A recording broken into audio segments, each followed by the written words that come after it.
पंचदेवा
चितरा सतरा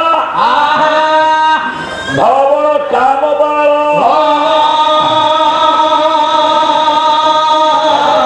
काम बाल धवल बरदनु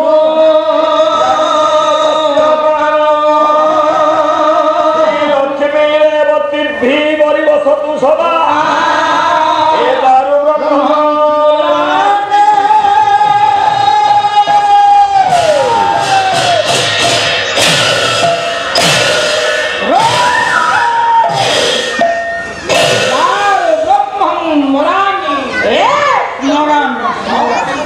विश्वकर्ता विश्ववंद्य अदृष्ट द्रष्टा बस बस अशरण शरण कारण कारण चिर सुंदर सिनेमानंद विग्रह मम आराध्य आस्थान विराजमान करिथिबा मो इष्ट देवता श्रीमन श्री सत्यनारायण अभय चरणारविंदरे सर्वादव अनंत कोटि प्रणिपात निवेदन करुछि। तत्परे परम पूज्य गुरुदेवंगर अभय चरणारविंदरे मन प्राण को समर्पण करदेला परे संस्कृति संपन्न केंद्रापदा ग्रामवासी पाला कमिटी आनुकूल्य आयोजित होता चलित वर्षर सांवत्सरिक प्रतियोगितामूलक बादीपाला प्रतियोगितामूलक पाला महामहोत्सव चलित वर्षर अंतिम जामिजर प्रथम परार्ध प्रथम स्तबक प्रथम पाली ए मंचर चतुर्पार्श्व सभानंदन करिथिबा सब गुणी ज्ञानी ब्राह्मण वैष्णव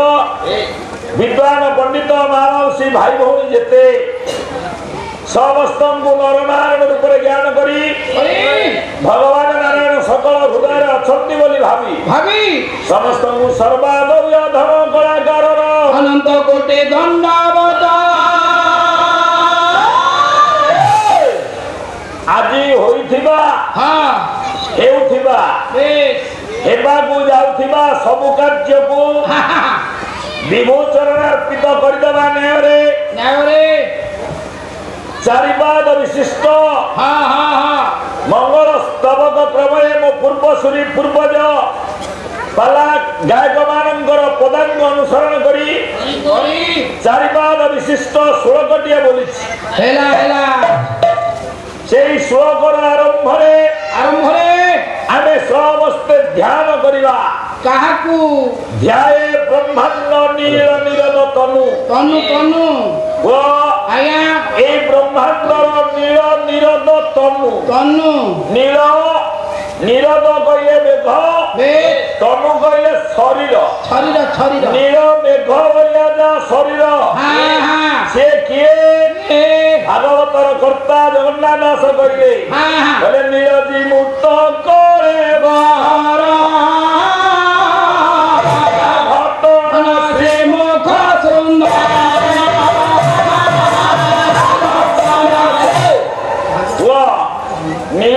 जिमुत उठे आसिला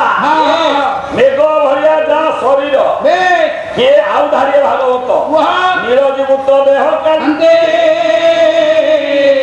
मोर मणि झटाल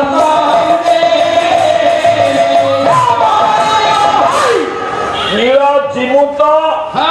देहर कांति जार उठे आसिला मेघ भरिया जा शरीर हे हे से प्रभु को आम ध्यान करवा से किए कोठी अछंती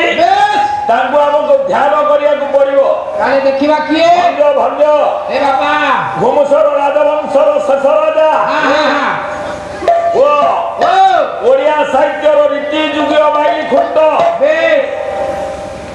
राज सिंहासन को छाड़ी साहित्य सिंहासन आरोहण करी जे सम्राट आख्या पाइले राजा हितेले सम्राट हे पारि न थांते किंतु साहित्य सिंहासन रे बसी जे कवि सम्राट हेले उपेंद्र भंज काव्य आज्ञा कोटि ब्रह्मांड सुंदरी सुंदरी कहले से नील निरद तनु नील मेघ रूपी ठाकुर शरीर से किए कोठी आज्ञा अछंती कोठी भंज कहले कोटि ब्रह्मांड से कम्बु कटक राजा से कम्बु कटक जगन्नाथ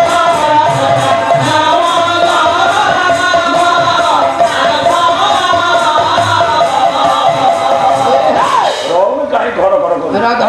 धड़ करना ओ से कम्बु कटक कम्बु कले गेंडा अभी धान को घसी मु शब्द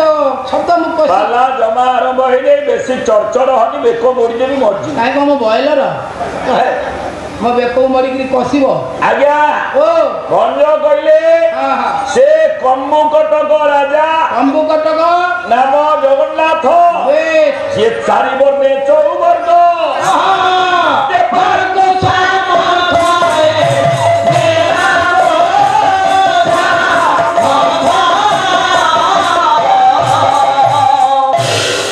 से कम्बु कटक कम्बु शब्दर अर्थ आज्ञा कौन आया से कम्बु कटक कम्बु अर्थ कम्बु शब्दर अर्थ कौन निर्यास कले रिफ्यूज मंगाली बांग्लादेशवासी हाँ ओडिशा रे रही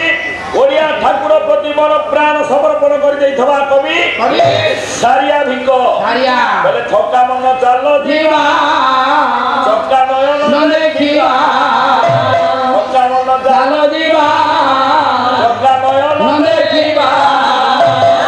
नबी मंडल रे तिनी नेत्र कथा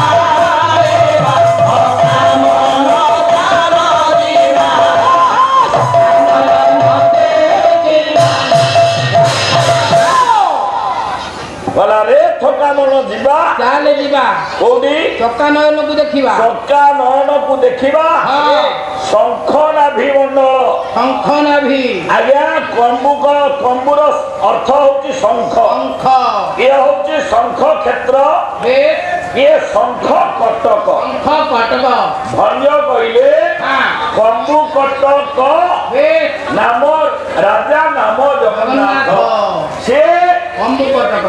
कटक कहले शंख कटक हाँ आज्ञा पुरी जाऊटा कटक तो कटक बा पुरीटा तो गोटे कटक भंज कहले कम्बु कटक कटक कहिले कटक ताले हला हाँ पुरी तो गोटे कटक ताले हाँ खाली कोन भंज आउ गोटे साखी किए बांका दास बाका बांका कहिबे बोलवाई कवि कहले नीलगिरी कटक रे जय जगन्नाथ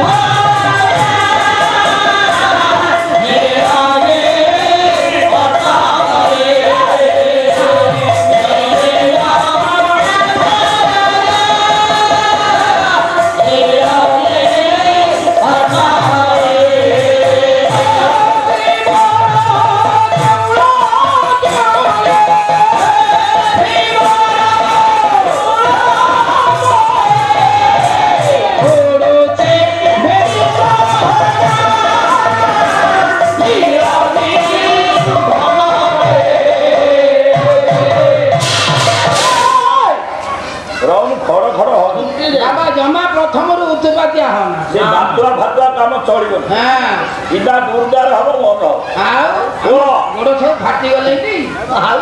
एनु गाड़ी नहीं र हां आज्ञा नीलगिरी कटक बांका कहले नीलगिरी कटक हाँ भंज कहले